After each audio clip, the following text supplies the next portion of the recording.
The most important tool you have as a weaver. It's not your loom, it's not your shuttle, it's not your set guide, and it's not your threading hook. I would argue that without this one thing, none of the equipment matters. And I didn't really understand that until two very different master weavers basically gave me completely opposite advice, and somehow they were both right. And that's what this video is about.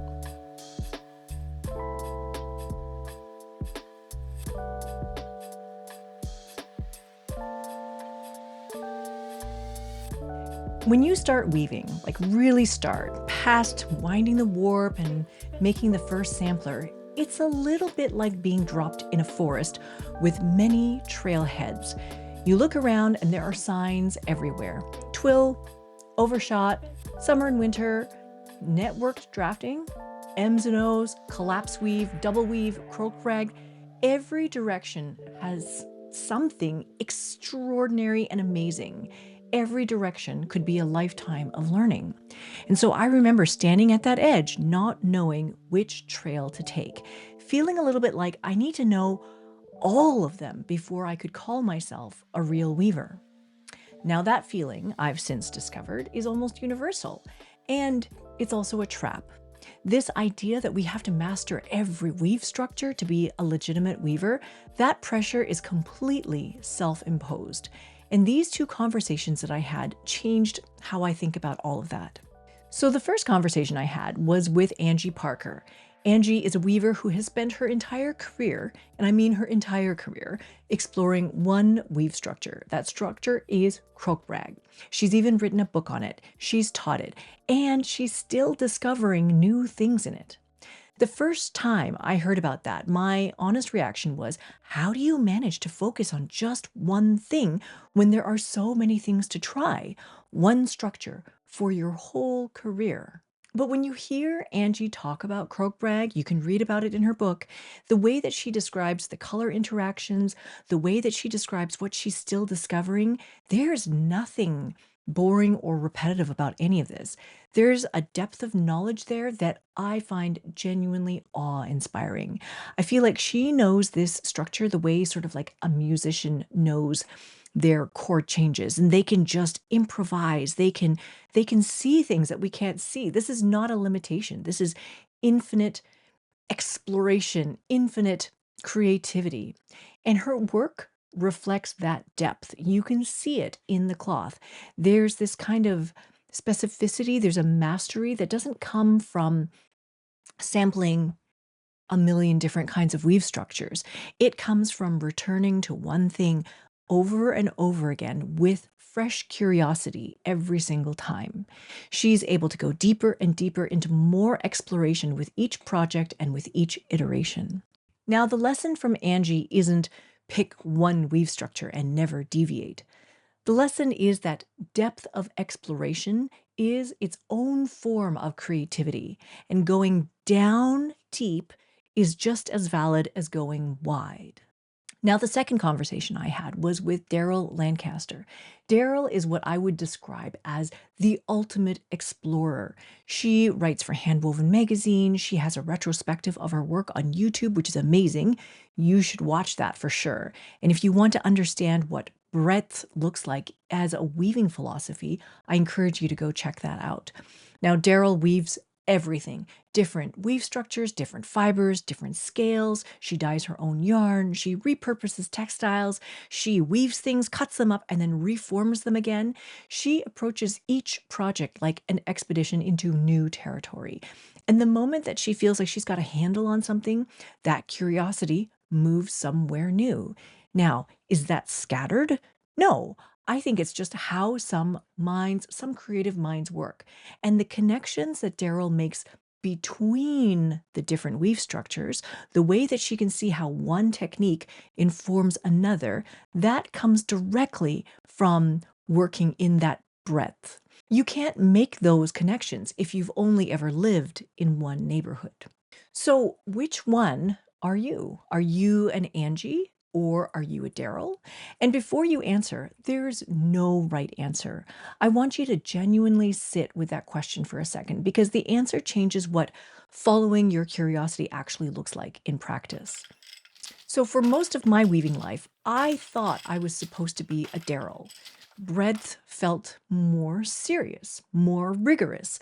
I was taught that we need to know everything to know anything. And I felt like I was being a better weaver by trying all the things. And then about a year ago, I fell really hard into waffle weave. And I wasn't necessarily planning to. I admire this weave structure from afar. I love it. It's beautiful. But I was curious about how it works, how the cells work, how the shrinkage works, the way it changes with different fibers, the way it changes with 4 shafts to 8 shafts. And so I started sampling. I started sampling with cotton on a table loom, and then using wool, and then using 8 shafts, just exploring. And then a year later, I have a collection of samples that I'm genuinely proud of and a pattern for a scarf that I think is pretty great, and also a course dedicated to waffle weave for the School of Sweet Georgia.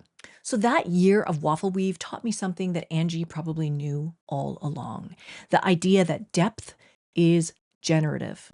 The more I understood waffle weave, the more questions I had. Not like the anxious kinds of questions of like, how do we do this? How do we do this? It wasn't about how to anymore. They are curious questions about somebody who wants to know what would happen if I did this? What would happen if I did that? And it's experimental. It's a very different kind of feeling. In this past year, I gave myself permission to do what I liked, to kind of indulge in this weave structure. And it turned out that what I liked was a lot more interesting than what I thought I was supposed to be doing.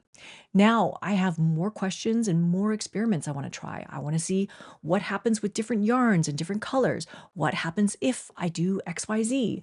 Could I even do waffle weave as a double width double weave? There's just so much more to explore with what I've learned so far. So here are 3 questions that I would invite you to sit with. Not figure out which camp you belong to forever, but just to understand where your curiosity actually lives right now.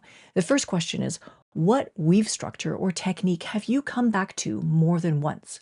Not what you planned to explore, but what have you actually found yourself returning to?